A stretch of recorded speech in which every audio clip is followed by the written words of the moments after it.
Namitha Pramod. Summer town resto കഫേയുടെ ഉടമയാണ് നമിത പ്രമോദ്. 2023-ലാണ് നമിത കഫേ ആരംഭിച്ചത്. കൊച്ചി പനമ്പള്ളി നഗറിലാണ് കഫേ സ്ഥിതി ചെയ്യുന്നത്. സിദ്ദിഖ്. മലയാളത്തിന്റെ പ്രിയനാണ് സിദ്ദിഖും ഹോട്ടൽ ബിസിനസ്സിൽ സജീവമാണ്. 2013-ലാണ് മമ്മ മിയ എന്ന റെസ്റ്റോറന്റ് താരം ആരംഭിക്കുന്നത്. കൊച്ചിയിലെ സീപോർട്ട് എയർപോർട്ട് റോഡിലാണ് മമ്മ മിയ സ്ഥിതി ചെയ്യുന്നത്. അഭിരാമി സുരേഷ്. ഗായിക അഭിരാമി സുരേഷിന്റെ ഉടമസ്ഥതയിലുള്ള സ്ഥാപനമാണ് കഫേ ഉട്ടോപ്പിയ. കൊച്ചി പനങ്ങാട് ആണ് കഫേ ഉട്ടോപ്പിയ സ്ഥിതി ചെയ്യുന്നത്. ആനി. പാചകത്തെ പാഷനായി കാണുന്ന താരമാണ് ആനി. ടെലിവിഷൻ ചാനലിലെ ആനീസ് കിച്ചന് വലിയ ശ്രദ്ധ നേടിയിരുന്നു.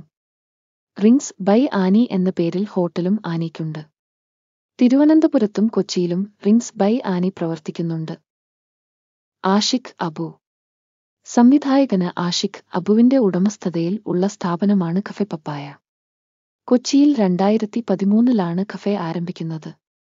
ലൈവ് മ്യൂസിക്കും അഭിനയ കളരിയുമൊക്കെയായി ഏറെ സജീവമാണ് ഈ കഫേ. ദിലീപ്. ഹോട്ടൽ ബിസിനസ്സിൽ സജീവമായ നടനാണ് ദിലീപ്.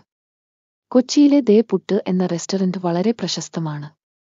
ദിലീപും നാദിർഷയും ചേർന്നാണ് ഈ റെസ്റ്റോറന്റ് നടത്തുന്നത്. കൂടാതെ മാംഗോ ട്രീ എന്ന റെസ്റ്റോറന്റും താരത്തിനുണ്ട്. ഫോർട്ട് കൊച്ചിയിലാണ് ഈ റെസ്റ്റോറന്റ് സ്ഥിതി ചെയ്യുന്നത്. സിത്താര കൃഷ്ണകുമാർ.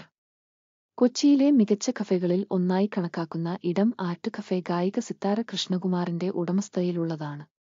കൊച്ചി പനമ്പള്ളി നഗറിലാണ് ഈ കഫേ സ്ഥിതി ചെയ്യുന്നത്.